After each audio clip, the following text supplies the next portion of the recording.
everyone. Welcome to America's Future Foundation. I am your host today, Erica Anderson, and we're excited to welcome you to another Facebook Live interview. And today we have my friend Kira Davis here. Thank you so much, Kira, for joining us. Yeah, it's my pleasure. Thanks for having me. Yeah, well, you are an editor-at-large at redstate.com, which I know a lot of people are probably familiar with. You're a freelance writer. You're a frequent guest on Fox News, a podcaster, a mom. You are a lot of things. But recently, you have been very vocal on a really important issue that I think a lot of people in our audience are going to be interested in and may not know anything about. And that is the AB 5 law in California. And so the first question I want to ask you, and I should mention that you live in California, so you have been affected by this. But the first question I want to ask you is just, can you simply explain to us, what is it? AB 5 is also known as the gig economy killer law. And it was a law that was designed to get at Uber and Lyft here and make Uber and Lyft declare their contractors as employees. All kinds of politics behind that. I'm sure we don't need to get into that, but that was the crux of the law.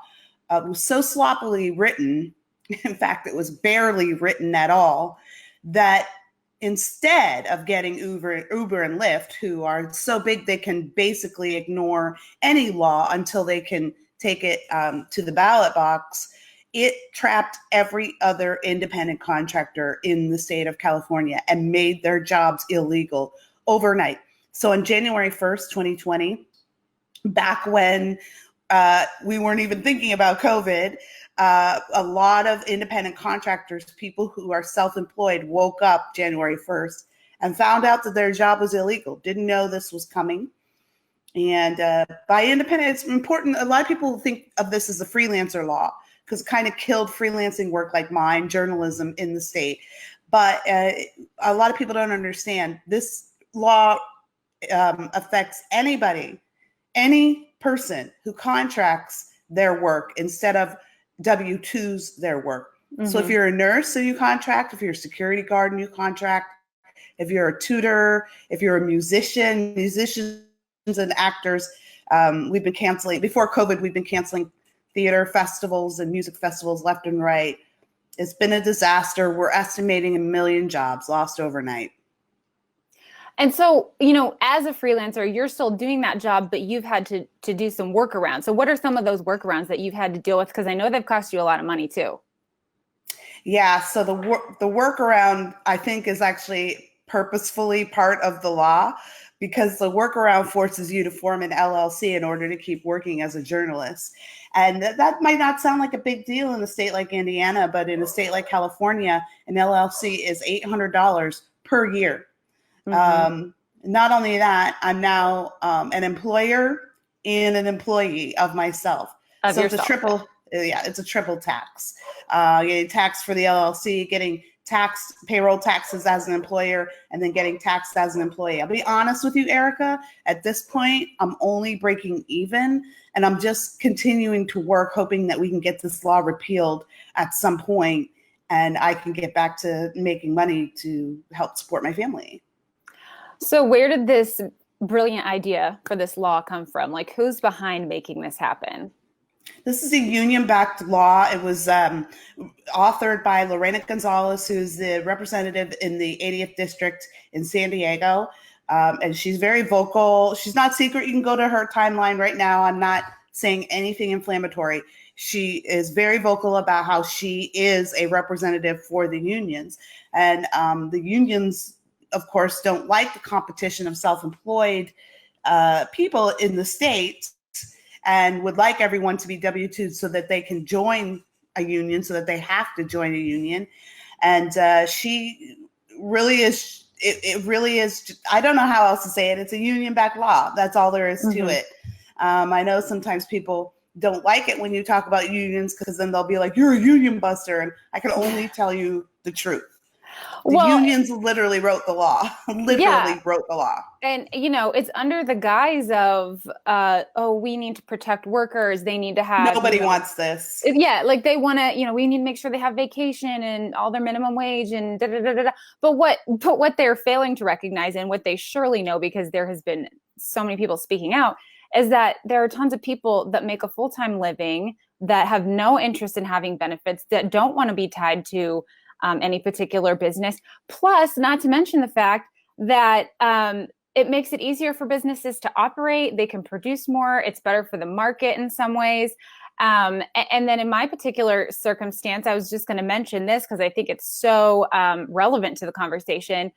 Like with magazines as a freelance writer. Well, if magazines can only use their staff writers, well, we're going to be missing out on a ton of talent out there from the freelance community. And that's just one area. You mentioned musicians, artists, all kinds of industries are going to basically lose a lot of that color and a lot of the wonderful things that make them what they are for this reason. But unfortunately, it's in California now. I think California is the only state where this is actually live, but other states are trying to make it happen. Like I know New York and New Jersey. And it's not only New York and New Jersey that's trying to adopt it. It's other iterations of this are popping up across the country. So what are you hearing about that side of it? It's a huge union push. You're not going to believe this, Erica, but this actually isn't just national. It's international. A law like this is already passed in Spain. It's sitting on the books in Spain, as far as I know. Last time I checked, everything may have been knocked off by COVID. There's one already on the books in the UK and in, I believe, France. This is a global wide union push. Union membership, nationally speaking, I believe is down about 65% in the last 15 years. So unions are very desperate to hold on to their memberships. And like everything in this country, Erica, and throughout history, what happens is we innovate and then the country grows and we progress and we innovate again. Unions were an innovation in a time when they were very needed. But as the country progressed, it became that the unions have fallen behind how the rest of the country has been progressing. So now the unions want to kind of pull us backwards when we've already moved forward with this freelancing gig economy thing, which works so much better for women like you and I. This is a push to also a lot of people. This is something the GOP honestly could do better about educating people about. This is actually a coordinated push against the Janus decision in the Supreme Court. Now, the Janus decision, if you're not familiar with it, is a decision that gives you the right to work without having to pay somebody to work. That means you don't have to be in a union in order to have a job. That decision alone should shift the entire economic trajectory of this country, particularly in education. But what's happening is the unions are still very flush with money for now, and they've been pushing hard. One of the things they do here in California is make sure teachers don't know that they can leave the union, that they don't have to be in the union. I was just talking to two teacher friends the other day, Erica, very close friends of mine, and we were talking about union representatives, and they were saying that they were tired of their union. And I said, well, you don't have to be in there. And they were like, what? Yes, I do. I have to work. And I was like, no, you don't. And I showed them this decision, and they had no clue. They had no clue. They had just renewed their union dues. So the unions are working. This is a response to Janus. And because this is a Supreme Court decision, the unions are pushing for this to go national, which I'm sure we're going to talk about here in a minute. But what they want to do is codify union membership. The goal is union membership. The goal is to eradicate, again, I'm not being hyperbolic here. I'm being honest. This is exactly what it is. They don't keep it a secret. You can go see all of this stuff for yourself. The goal is to make every American a W-2 employee and then make every W-2 employee a member of a union in order to serve them better. But of course, you and I, Erica, we know we're mothers. So we know that a full-time 9-to-5 or regular hour job is mostly not better for people like you and I. We need to be free to raise our families or take care of the nurturing aspects of our jobs in our homes. Yeah, it's really, it's really, I don't want to say anti-woman, but I mean, it's funny It is because I anti-woman. mean, yeah, in a way it Absolutely. is. It's The like, majority of freelancers are women. The majority of are they? independent contractors in this country are women. I think it's something like 67% or something like that. I mean, it's just like some crazy number. It's mostly women, Erica. So yeah, it is anti-woman. Well, and that makes sense because women, like when you look at surveys and polling, like they rate flexibility for their job as very high because Yeah. they want to be able to make those choices. And like a person that wants to work part-time, well, what about that person? So and it's funny because, moving on to the national side of things, Joe Biden came out with his plan for America, or I can't remember what he called it, but I think it was yesterday. And he, was talking all about how great it was going to be for women. And yet here he is having championed this law in saying that he wants it to be a federal law. So if he is elected, he claims that he wants to make it a federal law. And I really don't think people know about this because when I had this issue where for those that don't know watching, I am a freelance consultant and a freelance writer. And, I submitted to a magazine and I got the story accepted and I was super excited. It was Good Housekeeping magazine. So it was a really big kind of victory for me. So I start working on the story and I'm getting all the payment details worked out.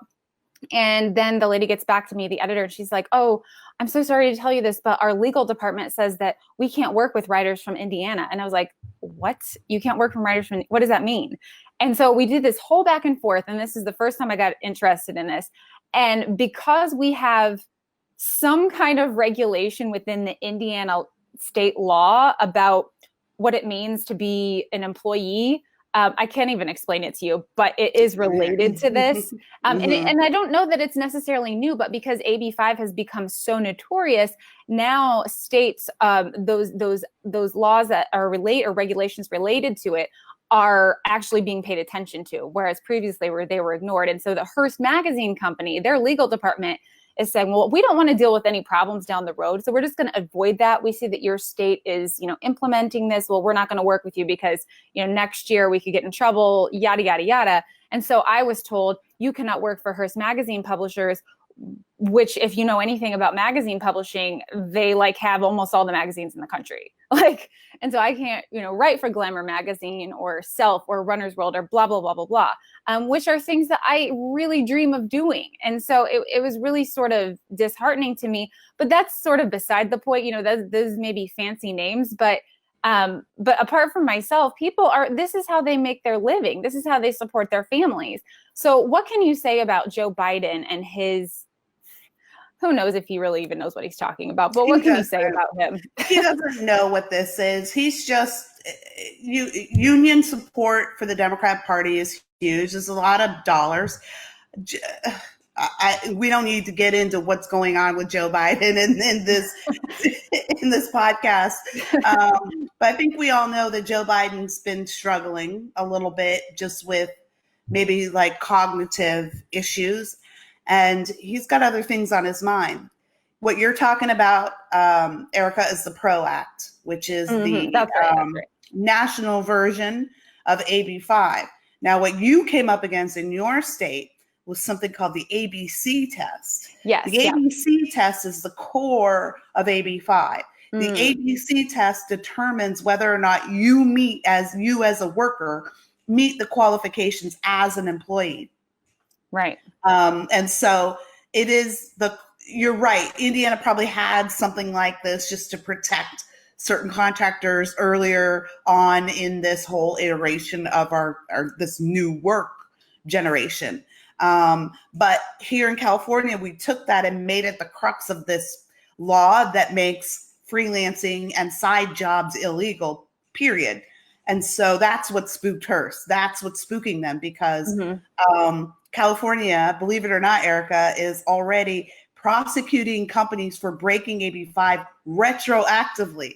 So they are auditing companies for having contract employees in 2019 when the law didn't exist. You may say, how is that legal? It's not, but unless you have the money to challenge that in court, it goes uncontested.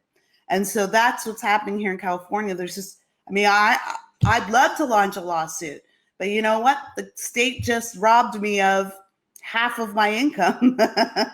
So now it's just about putting food on the table. All that's purposeful, but the PRO Act's already passed the House, Erica. I think that this is an important act that all of your friends, all of our friends and family need to know about. We really need to be sounding the alarm on this particular thing. And we don't need to make it political for our family and friends. Everyone's not going to vote the way we want to vote. And that's fine. I'm not in the business of persuading people to vote for Republicans or Democrats. But I think a lot of people might at least reach out to Biden and talk to him, a lot of his supporters, if they knew that their job was about to become illegal. The PRO Act is just the national version of AB 5, and it's already passed the House. It's already passed the House. It's sitting in the Senate right now waiting to be approved. See, people are going to be, if this actually were to happen, and people are going to be completely like slapped in the face, not even knowing, because like I'm in this huge group, Facebook group online of freelance writers. And when I, kind of relayed my story to them, this is a group of like 10,000 people. Most of them had no idea. I was like, most of these people make a living doing freelancing. Most of them had no idea. I even hesitate sometimes. I'm like, oh, I don't want to talk about it because like, what if my current people that I work for get wind of this and then don't want to work with me? I mean, I have I work with 4 or 5 clients, and then outside of that, I have more when I do writing. And so it's really freaking me out because ever since I moved to being a freelancer, working for myself, I mean, it has been what I always wanted. I love it more than anything. It's so great to have that flexibility, have the freedom of my own voice, to have management of my own time, to not have to be checking in with someone all the time, and then to be able to spend time with my kids whenever I want. Of course, that's one of the main reasons I want to do it. So I think people are going to be completely blindsided if it is to happen. And so, right now, I know there are groups out there, freelancer advocacy groups, Fight for Freelancers, I think is one of them. What can we do? What are you doing to try to make an impact? Well, we're just, there's a group of us here in California, Democrats, Republicans, conservatives, liberals, across the spectrum, who are working together to get the word out. We've been holding protests. Of course, COVID has come and really taken over the news cycle and removed a lot of our opportunities to meet and to protest. But what we do is we do a lot of pushing back online, telling people about this. We'll be working. We've already formed a group that will work to unseat Lorena Gonzalez in November. It's going to be difficult. It's going to be an uphill battle. I mean, she's a union representative, which she says proudly. Again, I'm not making that up. That's her words. And so she's in a really safe district. So we're going to work hard to take advantage of some of California's weird laws like ballot harvesting, which is how a lot of these people stay in office. Boots on the ground. She's got a challenger. He's not got a lot of support right now because he's just a businessman who was like, this law is affecting me and someone needs to run against her. I guess I'll do it. His name is John Vogel. If you look him up, I think he's Vogel for Assembly on Twitter, and follow him. He just needs help because he's just a regular guy. But we're working electorally. We're working with legal entities to see how we can launch a challenge. It's really hard to find people to do this type of pro bono work. But Americans for Prosperity has been doing a lot of work on this issue as well. And it's just a lot of like boots on the ground, people just slowly getting the word out. I think this election cycle is really our opportunity to get the word out, because there are a lot of people, like I'm looking on Facebook today, right before I joined you, Erica, and I'm looking at Facebook, and I'm looking at all my artists and theater friends who are like, I'm voting for Biden. And I'm like, you know what? I really need to put together a bullet point list about what this is, so all my artist friends know that he supports this. I'm not saying they're not going to vote for Biden, but at least maybe they'll write or kick up a fuss. Maybe he'll drop the platform. Like, yeah, you're going to kill my job. I mean, we had to watch a 45-year-old children's theater close in LA in January because of AB 5. I stood in the room with the man who ran that theater with his husband for 40 years, a labor of love, a fixture in the community. Everyone in LA knows this playhouse. I stood in his representative's office and watched this grown man, probably in his 60s, cry because he now had to send all of those disadvantaged and struggling kids trapped in poverty that he taught theater to every year. He had to send them home. He had to close the doors. He had to say, we're done. 85 has killed this business. We're not allowed to hire contractors anymore. And who can hire an employee for a 2-month theater season? Yeah, So it's so anti-American. It's like the opposite of the American dream. It's disempowering the American dream, like so clearly. Yeah. Does Lorena Gonzalez, I mean, does she ever respond? What is her response to these stories? No? I have to be diplomatic here. She does respond negatively.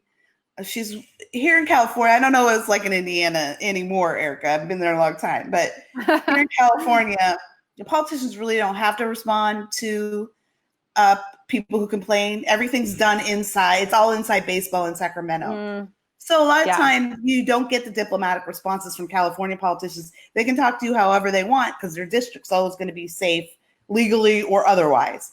So most of the time she just tells us to shut up, or she tells us we're liars. My favorite insult is that we're backed by corporate sponsors who are afraid of unions. And I'm like, well, damn, I wish I was. Like, yeah. Isn't she like say it's like always Coke? Somebody always says something about Coke. Coke, right? I would take Coke's money. I know that's what other places I've worked have been like.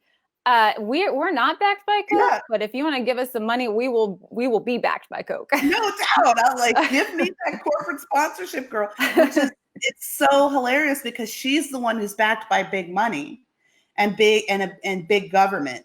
And we're just this is David versus Goliath here. And the line, it's just typical talking points from this representative.